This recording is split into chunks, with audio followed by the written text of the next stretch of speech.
Lutte pour l'alternance au Togo, comment composer avec la lassitude du peuple qui veut voyager loin doit ménager sa monture. Proverbe africain. La situation actuelle du Togo et ce que je pense de la lutte pour son avenir me ramène à une histoire très édifiante de mes années de cours primaire. Un marchand qui voyageait avec son âne fort mal en point rencontra quelqu'un qui revenait de la localité vers laquelle ce marchand se dirigeait. Le marchand demanda à ce dernier combien de temps il lui fallait pour arriver à destination. Celui-ci scruta notre marchand et son âne chargé et lui dit, « Si tu t'empresses, tu arriveras dans 3 jours, mais si tu y vas doucement, tu arriveras aujourd'hui à la tombée de la nuit. » Puis ce dernier continua son chemin. Après son départ, notre marchand se mit en colère, poussa un juron, insulta même celui qui venait ainsi de le renseigner. Qu'est-ce qui m'a pris de poser la question à un tel idiot? Comment puis-je arriver dans 3 jours si je me presse, alors que j'arriverai ce soir si je vais lentement? N'est-ce pas le contraire qui est vrai? Quel idiot! 3 jours.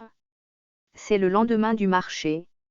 Notre marchand décida de faire fi du conseil que venait de lui donner l'étranger, décida de se presser afin d'arriver à destination plus tôt. Il fouetta son âne, tant et si bien que l'âne s'effondra complètement, le forçant à marquer une pause. Il fallut 2 jours à l'âne pour retrouver sa santé et transporter les marchandises jusqu'à destination.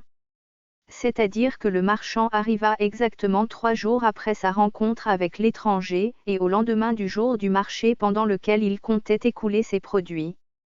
Puisque les acheteurs venus de toute la région étaient déjà repartis, notre marchand fut obligé d'écouler ses produits à perte. Quel est le lien entre cette histoire et la situation actuelle du Togo? Eh bien, l'âne chargé et mal en point, c'est le peuple togolais.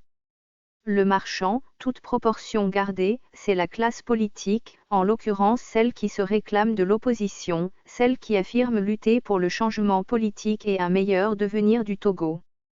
La localité de destination, c'est un Togo débarrassé d'une dictature militaire et dynastique bientôt vieille de 60 ans.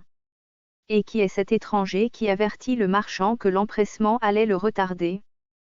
C'est tous ceux qui, à la lecture de cette histoire, seront convaincus comme moi que les erreurs les plus conséquentes que nous avons commises et puissions encore commettre, dans la quête du changement politique sont pour la plupart dues à l'empressement, et qui se décideront à lever la voix à chaque fois que nous serons sur le point de répéter les mêmes erreurs. Face au désastre, à l'abîme sans précédent dans lequel le régime militaire du RP-Tenir a plongé le Togo, il y a récemment, aussi bien sur les médias traditionnels que les réseaux sociaux, un appel à une « refondation » du pays.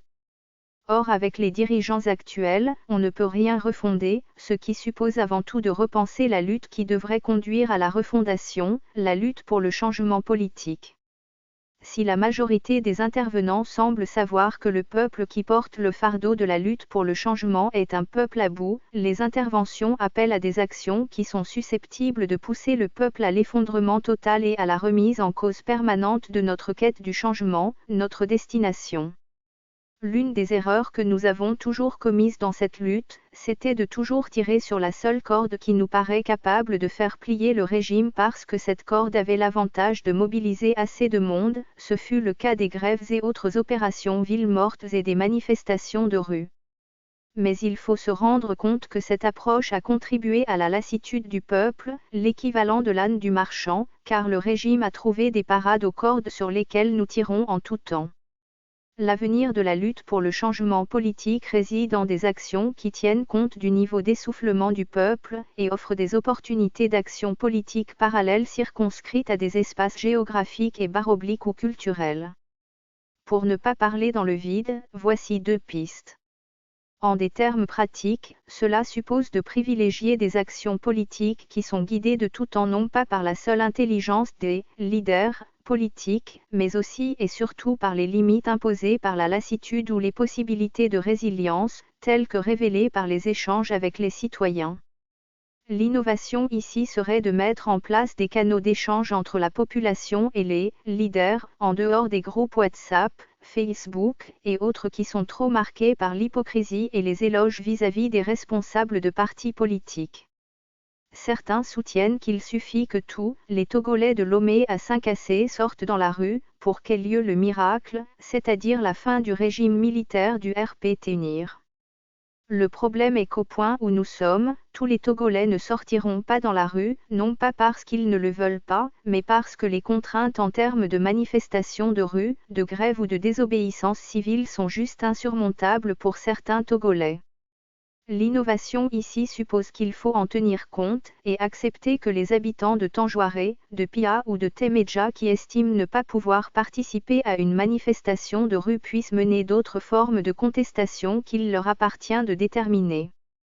Jusqu'ici, nous avons commis l'erreur de ranger automatiquement derrière le régime tous ceux qui ne pouvaient s'inscrire dans la forme unique de contestation retenue par les QG, quartiers généraux, des partis politiques. La refondation du Togo commence par la refonte de notre réflexion sur l'action politique censée nous mener vers le changement politique. Comme on dit, le plus dur n'est pas d'adopter de nouvelles habitudes, c'est d'abandonner les anciennes. Aminou Ben Yahya. New York, 20 janvier 2022.